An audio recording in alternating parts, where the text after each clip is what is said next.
नमस्कार मैत्रिणींनो, स्वागत आहे तुमचे शीतल्स किचनमध्ये। तर आज इथे बघा मी पॅन तापत ठेवलेला होता। तर पॅनमध्ये मी हिरव्या मिरच्या टाकून घेतलेल्या आहेत सुरुवातीला। त्यानंतर इथे बघा 5 ते 6 मध्यम आकाराचे कच्चे टोमॅटो इथे मी टाकून घेतलेले आहेत। तर या मिरच्या आणि हे टोमॅटो आपल्याला पॅनमध्ये छान असे परतून घ्यायचे। तर तुम्हाला कळलंच असेल की इथे मी काय बनवत आहे। तर मस्त सगळ्यांच्या आवडीची चटपटीत अशा चवीची मस्त कच्च्या टोमॅटोची चटणी इथे मी आज बनवणार आहे। तर इथे हे बघा, हे टोमॅटो आणि मिरची आपल्याला छान डाग पडेपर्यंत परतवून घ्यायचं आहे। तर इथे थोडंसं पॅन चांगला गरम झाल्यावर हे सर्व साहित्य टाकायचं आहे आणि चांगलं मस्त रंग बदलेपर्यंत त्यांना डाग पडेपर्यंत आपल्याला परतायचं आहे। इथे मी 5-6 लसणाच्या पाकळ्या टाकलेल्या आहेत आणि त्या टाकल्यानंतर पुन्हा आपल्याला चांगलं याला एकदा मिक्स करून घ्यायचं आहे। खाली वर असं करत याला चांगलं ढवळून वर खाली करत याला चांगलं परतून घ्यायचं आहे, म्हणजे सर्व बाजूंनी टोमॅटो चांगले परतून निघतात। आणि इथे बघा मी एक पळीभर तेल टाकून घेतलेलं आहे आणि अजून थोडंसं टाकणार आहे। तर हे तेल टाकल्यामुळे ना टोमॅटो छान भाजले जातात आणि लवकर मऊ सुद्धा होतात। तर अशा पद्धतीने बघा इथे मस्त हे टोमॅटो मिरच्या मी इथे कमी टाकलेल्या आहे। तुम्हाला जास्त आवडत असेल तर तुम्ही जास्त टाका किंवा थोडंसं प्रमाण कमी देखील करू शकतात। तर अशा पद्धतीने टोमॅटोची चटणी तुमच्याकडे आवडते का? तर एकदम झटपट अशी तयार होणारी आणि चवीला एकदम भन्नाट लागणारी ही चटणी तयार होते। तर अशी चटणी तयार झाली ना तर तुम्ही सँडविचच्या ब्रेडला सुद्धा लावून खाऊ शकतात किंवा जर घरात एखादी भाजी जरी नसली ना तर तुम्ही एखाद्या पोळीवर तिला छान स्प्रेड करून रोल करून खाऊ शकतात। तर इथे बघा टोमॅटोचा रंग बदललेला तुम्हाला दिसत असेल। यावरती मी जिरे टाकून घेतलेले आहेत थोडे।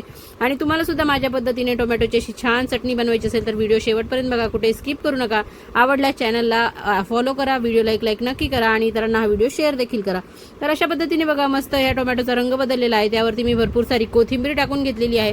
तर कोथिंबीर टाकल्या वेळेस गॅस बंद करून टाकलाय आणि आता ही कोथिंबीर व्यवस्थित याच्यामध्ये चांगली मिक्स करून घेणार आहे।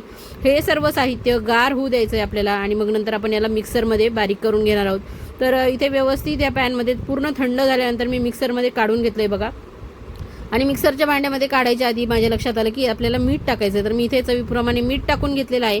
तुम्ही मिक्सरमध्ये बारीक केल्यानंतर देखील मीठ टाकू शकतात, पण मी इथे आधीच टाकून घेतलेलं आहे।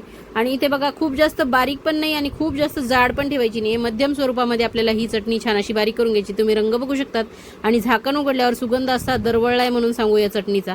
मला तर इतकी आवडते ना की ही अशी चटणी बनवली ना तर 2च दिवसात आमच्याकडे संपून जाते। अगदी सर्वांनाच ही चटणी आवडीने सगळेजण खातात केल्यावर। त्यामुळे मी वरचे वर असे कच्चे टोमॅटो मिळाले ना की अशी चटणी करून ठेवत असते। तर अशा पद्धतीने बघा इथे आता मी या एका बाउलमध्ये काढून घेणार आहे ही चटणी आणि मस्त आपण याच्यावरची अशी चुरचुरीत फोडणी देखील घालणार आहोत।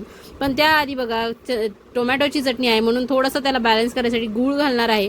तर टोमॅटो पिकलेले असू द्या किंवा कच्चे असू द्या, कोणत्याही टोमॅटोची चटणी मस्तच लागते। तुमच्याकडे पण आवडते का अशी? तर नक्की कमेंट करून सांगा। आणि माझी पद्धत जर तुम्हाला आवडली असेल तर नक्की तुमच्या घरच्यांना देखील अशी चटणी करून खाऊ घाला तुम्ही आधी जर कधी केली नसेल तर। इथे बघा तेल चांगलं कडक तापून घेतलेलं आहे, त्यामध्ये जिरे मोहरी चांगली टाकून घेतलेली आहे। जिरे मोहरी छान फुलली की यामध्ये मी 2-4 कढीपत्त्याची पानं टाकलेली आहेत आणि नंतर थोडासा हिंग देखील इथे मी टाकून घेणार आहे। त्यामुळे चटणीला एकदम छान खमंग अशी फोडणी टाकल्यावर चव येते। आणि अशा पद्धतीने ही चुरचुरीत फोडणी आपण ह्या चटणीवरती टाकून घेणार आहोत।